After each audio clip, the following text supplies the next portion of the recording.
여러분 안녕하세요. 블링블링 블랙입니다. 현재 전 세계적으로 여러 가지 악재가 많습니다. 일단 첫 번째, 중국발 공급망 이슈는 어느 정도 해소가 되고 있는 상황입니다. 6월 첫째 날을 기점으로 상하이 락다운을 해제하면서 중국의 공장들이 본격적으로 가동이 되고 있습니다. 그런데 공급망 문제로 작용하고 있는 다른 한 가지 이슈는 여전히 진행이 되고 있습니다. 바로 러시아 우크라이나 전쟁 리스크인데요. 빨간색으로 표시된 부분이 러시아가 장악한 우크라이나 영토입니다.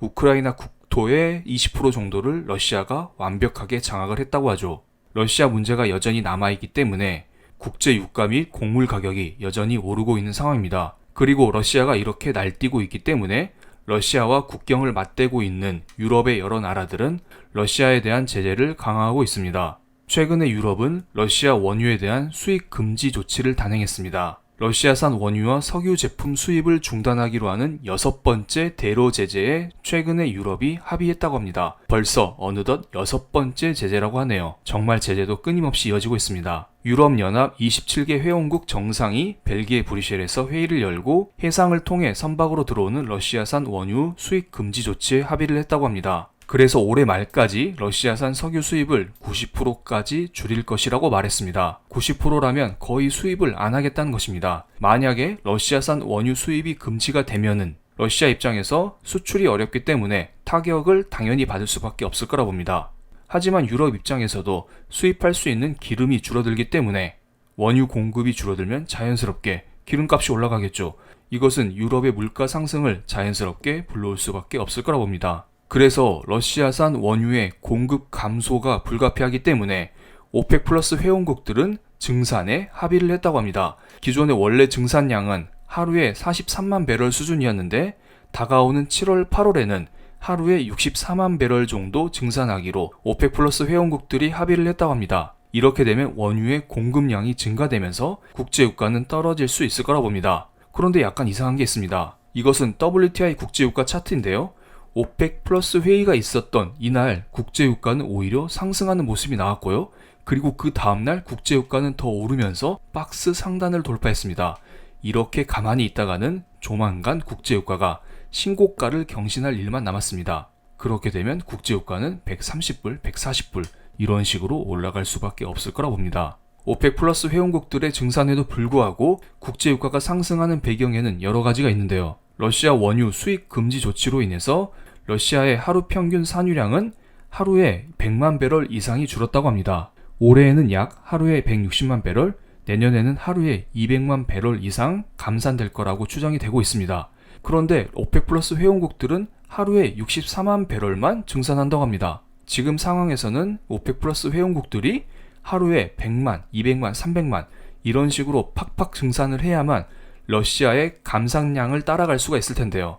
이렇게 64만 배럴 이 정도 증산에서는 공급 감소를 따라갈 수가 없을 거라 봅니다. 그리고 64만 배럴 증산은 러시아가 포함된 규모입니다. 러시아에 대한 서방 경제 제재 강도가 갈수록 높아지는 상황에서 러시아의 증산 할당량은 사실상 시장에 공급되지 않는 산유량에 불과하기 때문에 64만 배럴이 실제로 증산되는 게 아니라 실제로는 40만 배럴 이 정도 증산될 수밖에 없을 거라 보고요. 이것은 러시아의 감산 규모인 100만 배럴 이상의 터무니없이 부족한 수준이죠.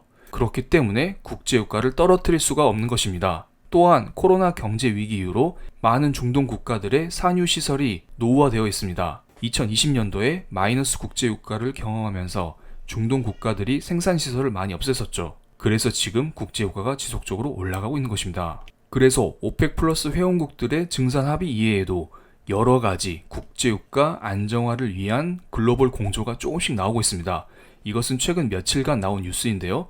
첫 번째로는 미국의 바이든 대통령이 앙숙 사우디를 방문한다고 합니다. 여기 가서 사우디 너네 제발 증산 좀 해. 이렇게 이빨린 소리를 조금씩 하겠죠. 참고로 사우디는 세계에서 두 번째로 가장 큰 산유국입니다. 그리고 두 번째 뉴스는 미국에서 대중 고율 관세 정책을 전면 재검토하겠다고 했습니다. 대중 관세를 낮춤으로써 미국의 소비자 물가를 어느 정도 낮추는 효과가 있을 거라 봅니다. 전체적으로 국제 공조가 나오고 있다는 점에서는 긍정적입니다. 하지만 지금 실제로 진행된 것은 하나도 없습니다. 가장 근본적인 러시아 우크라이나 전쟁이 끝날 기미가 일단 없죠. 환자가 암에 걸렸는데 암은 치료하지 못하고 여러 증상만 완화시키려고 노력하고 있습니다. 그리고 대중 관세 이야기는 몇 달째 재검토한다, 완화시킬 수 있다 이런 말만 할 뿐 실제로 관세가 인하된 것은 일부 품목에 불과한 상황입니다. 그래도 시도를 하고 있다는 점에서는 긍정적으로 보고 있습니다. 이렇게 상황이 안 좋으니 미국의 소비자 물가 지수가 지속적으로 상승하고 있는데요. 많은 사람들이 전년 동월 대비 소비자 물가 상승률을 지속적으로 보고 있는데 저는 이번에는 소비자 물가 지수의 절대값을 가져왔습니다. 코로나 이전에는 디플레이션 시대라고 하죠. 그렇다고 해서 여기 잘 보시다시피 물가가 떨어지진 않았습니다. 물가가 조금씩 오르곤 있었죠. 그냥 물가 상승률이 연준의 목표 타겟치인 2% 미만이었을 뿐이었습니다. 그런데 이번 2020년도 코로나 경제 위기를 겪으면서 경제가 어려워지자 연준에서 마음 놓고 돈을 팍팍 풀었습니다. 지금까지 디플레이션 시대였는데 돈 좀 풀면 어때? 어차피 디플레이션 시대 아니야? 그런데 이번에는 돈을 푸니까 그냥 물가가 이런 식으로 급격하게 쭉 올라버렸던 것입니다. 그런데 맨 오른쪽 볼까요? 2022년 4월달 소비자 물가 지수의 상승 각도가 조금 줄어드는 게 보이지 않나요? 그래서 다들 환호하고 난리가 났었죠. 물가가 드디어 꺾일 기미가 보인다, 이런 이야기를 했었던 것입니다. 하지만 지금의 유가 상황을 봤을 때에는 추가적으로 상승 각도가 줄어들지?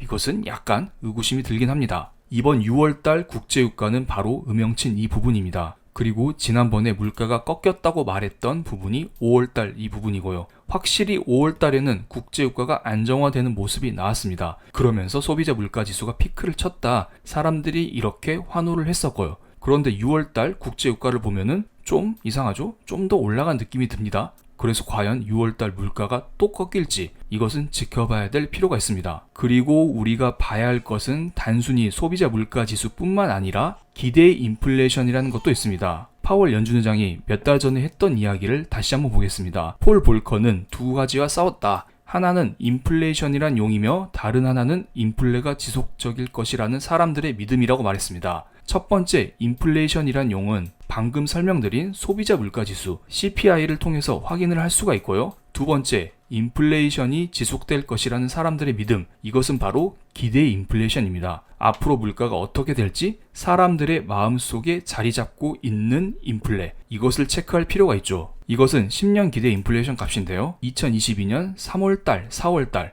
이때 기대 인플레 값이 급등하면서 미국 증시가 완전히 박살났었던 적이 있었습니다. 그런데 5월달 볼까요? 5월달 기대 인플레가 이렇게 꺾이면서 이와 함께 미국 증시가 급등을 했습니다. 이때 당시 10년 기대 인플레 값이 2.55%까지 뚝 떨어지는 모습이 나왔는데요.